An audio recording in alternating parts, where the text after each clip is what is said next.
Напоследък у нас нашумя една дестинация много, но за нея след малко. Първо искам да ви приканя да изгледате цялото видео, защото наистина е важно да видите как хората не спят и печелят милиони, докато ние спим и ги харчим за глупости. Днес ще си говорим за седмия по големина град в Румъния – Крайова. Град, който е известен буквално с нищо, но напоследък нашумя доста заради коледния базар, който се случва там. Сега ще ви обясня малко за града. Като големина не е кой знае колко голям. Като Варна 330 хиляди, като инфраструктура е много по-назад от Варна, от Пловдив, от Бургас, дори от Ямбол. Улиците са тесни, автобусите не могат да се разминават, а автобуси там колкото искате. Но за сметка на това има хиляди туристи от целия Балкански полуостров. Може би 40% от туристите, които посещават Крайова, са българи. Защо съм стигнал до този извод? Ами като видим колко български автобуса има, в сравнение с колко чуждестранни автобуси, стигаме до заключението, че ако имаме 10 автобуса, от тях 5 са български и другите, примерно 2 са турски, има един гръцки, има един унгарски и примерно един сръбски. По това съдя. Като казвам хиляди туристи, пика беше на 13-14, когато в седмия по големина град в Румъния имаше над 10 000 човека на площада, а площада е по-малък от този на Ямбол. Което ще рече, че е по 2 декара. В Ямбол е доста по-голяма площада, но въпреки това там се събраха близо 10 000 човека, за да гледат зимната украса, да гледат един дядо Коледа, който лети.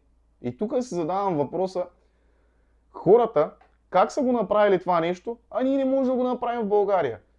И отговорът е много прост.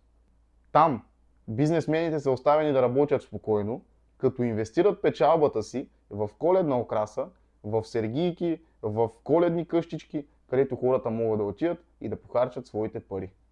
И по този начин парите влизат в румънската икономика, а не в нашата.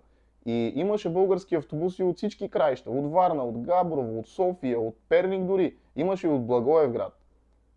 Ами, за какво говорим? Ние в България нямаме нито една такава дестинация. Ако си представите, ако да кажем направим Варна или Бургас така, колко много хора ще идват от целия Балкански полуостров и ще си оставят парите в България и съответно ние ще ги реинвестираме и ще правим и други градове, като Варна, като Бургас. И там ще идват още и още туристи. И зимата тези градове ще бъдат доста добре финансово, от към местна икономика, както и бизнеса. Но за сметка на това тук в България не е точно така, защото всеки един бизнес се репресира, ако не си човек на някой. Или ако си човек на някой, съответно пък плащаш данък на този някой, че той те защитава. Данъка е под формата на финансови средства, или ако имаш служители, да гласуват за определената политическа партия. А наистина, аз се чудя още как в Крайова няма жертви, защото претъпването е огромно. Буквално хората не могат да се разминат. И сега ще видите за какво става въпрос.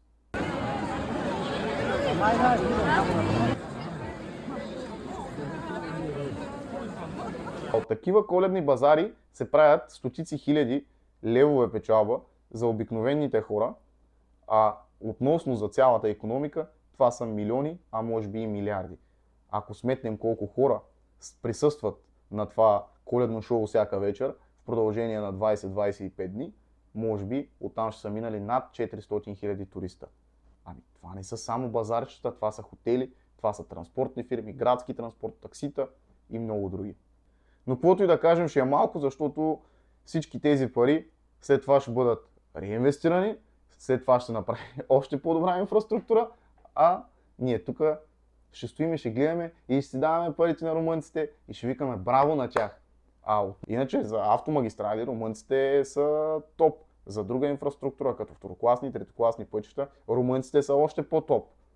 Но градовете им са проектирани така, че самите улици са малки. И ето, стигаме тук до едно заключение, че с малкото, което имат, те привличат много хора и тези хора са бутат. Значи аз ще ви кажа, автобусите едва се разминаваха. В Румъния, в Крайова, айде в Букурещ не го броим, примерно в Тимишоара също, да кажем и Кулуш. Но в по-малките градове, като Крайова, виждате за какво става въпрос. Хората се бутат. Изключително неудобно за преминаване с автомобил, Да ни говорим с автобуси. Значи ние като бяхме там, аз като гледам автобусите как се разминаваха, то беше чудо, че не щупиха някой огледал или че някой не се блъсна с някой. Буквално на 5-10 см един от друг. Което за град с 330 хиляди човека би трябвало да е по-различно. Ето сега, примерно, взимаме Варна. Варна има доста по-широки улици. Взимаме Бургас дори, който е двойно по-малък град от Крайова. Тротуарите са разбити. Мръсно е навсякъде. Храстите не са орязани. Дърветата, караш с кола, с автобус, се закачат отстрани, по тавана навсякъде. Чудо! Но те правят изключително голям оборот и съответно печалба от нас, които ходим там, за да се тъпчем с другите хора, за да отидем и да оставим 500 леи за едно обикновено хапване вечерта на Коледния базар, да си купим едно коминче, което не е изпечено и хората след това си реинвестират печалбата. А иначе като забележителности, в Крайова няма нищо. Има една зоологическа градина, тя се намира в третия по големина парк в Европа.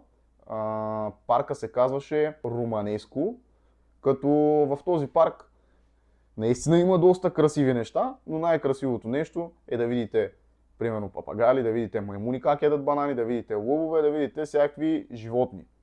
Но до там никакви други забележителности, освен университета, който като сграда е много хубав, но за жалост не е поддържан. И като заключение може да кажем, че тези хора са решили да правят бизнес.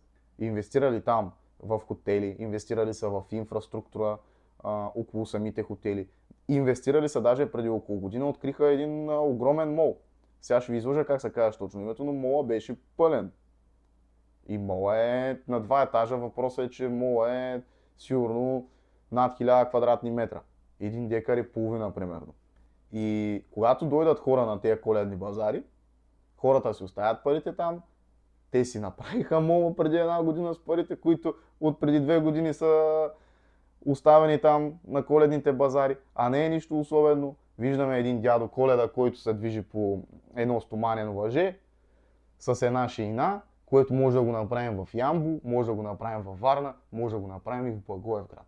Но няма кой да го направиш от тук свободата я няма никъде. Свободата е само за свидетел и свободата на словото също. У нас нещата са зле. Румънците са много добри бизнесмени, защото са измислили абсолютно, деца вика, най-голямата тактика как да печелят пари. И то буквално половин декар коледен площад с около декар градинки, всичко е кал, ужас, цапаш си обувките, но хората ходят и си дават парите там.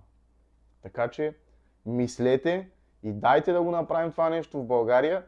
Сега идват избори, да подкрепим хората, които наистина са направили нещо, което да привлича туристи и тези туристите си оставят парите тук, те да се реинвестират и да се привличат още и още повече туристи. Така че действаме.